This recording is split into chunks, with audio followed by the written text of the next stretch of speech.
Well, Jason, did you have any time this weekend to go out and enjoy the sunshine? Yeah, a little bit. We had some ice cream joints today, did all that, and I saw a lot of people out on the boat, which that's good. This is the time of the year to do it before we get into fall and obviously past that. We won't say the W word yet, Jack. We got a long time to go before we get there.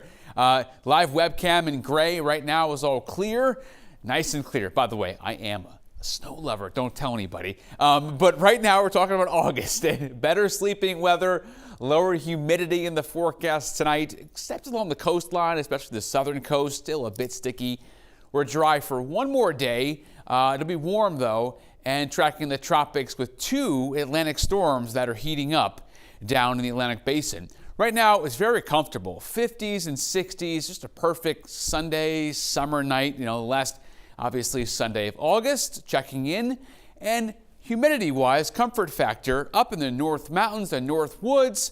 The Western Mountains, very refreshing. However, it's just a bit humid for the coastline especially. And it'll stay that way. I'm going to keep it sticky because of the coastline, especially the next few days. But then by Thursday, if you're not a fan of humidity, everybody, including the coast, is going to see high pressure come in. That's going to be quite nice heading into the holiday weekend. Clear right now except for a sprinkle. Dry with high pressure coming in. Call it high and dry as this high slides in for one day before the rain returns on Tuesday. So we'll look at your Monday and plan things out. You can probably open the windows for most places tonight and let that nice, refreshing kind of early preview of fall weather come in. But tomorrow, return flow out of the south. It's going to bring up some milder air and even a sprinkle or two, but overall it looks clear. And then during the day, 60s and 70s. Not going to have a lot of heat tomorrow. No 80s at all. No shot at 80 tomorrow.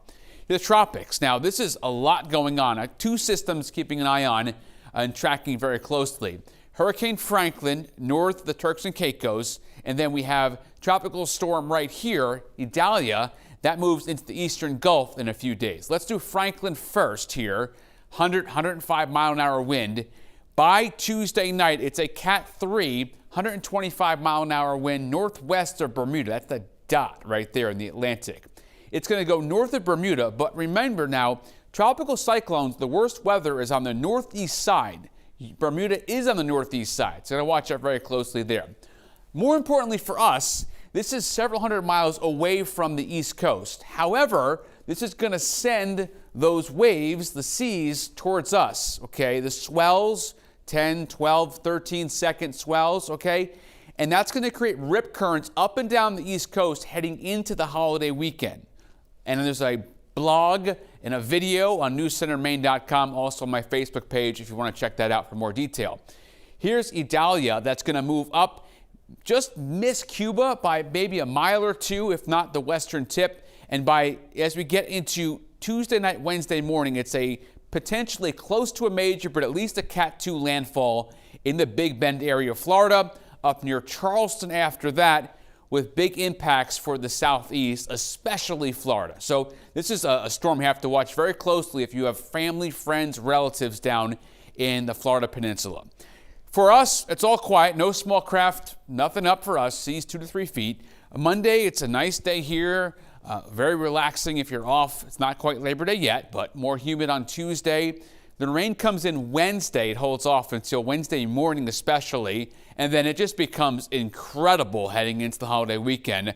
I've used a lot of words there I don't use very often. If I remember correctly, Jack, the last time we were here, I used a couple words like this, and we had a nice stretch. So maybe you're good luck for this borderline miserable summer, especially the farmers that had in Maine to start off. And we're going to, looks like, end summer unofficially and get into September with some incredible weather, which I think we have earned that stretch. Definitely. I think last week you said sensational. This week you're saying the best day. Yeah. Keeping it simple, cool. But it looks real good. Sounds good, Jason. Thank you.